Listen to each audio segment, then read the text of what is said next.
Hey everybody, it's your cousin Vinny Russo here from Liquimoly Power Sports again with another product spotlight on Radiator Cleaner. Alright, this baby is for all you water-cooled guys. Now listen, this is something you need to do. It's in your maintenance manual because leaving coolant in there for so very long and not replacing it or flushing it will leave lime and scale and all kinds of harmful deposits that block things and lines where the water's got to flow, and it prevents heat transfer and your thermostat sticking up and down, and a hot bike can do a lot of damage. So you want to definitely check it out when to do this.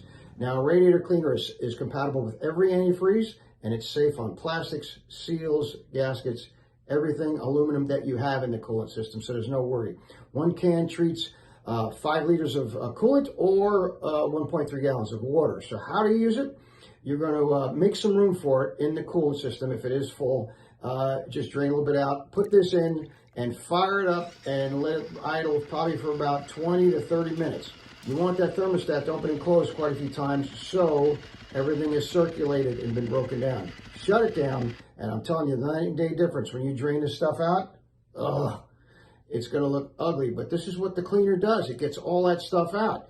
You drain it out, flush it out with water, let it drain out, close up your drain valve, put in some fresh antifreeze, and I'm telling you, done a nice job. This is it. Get it in service, check your bike out, use it.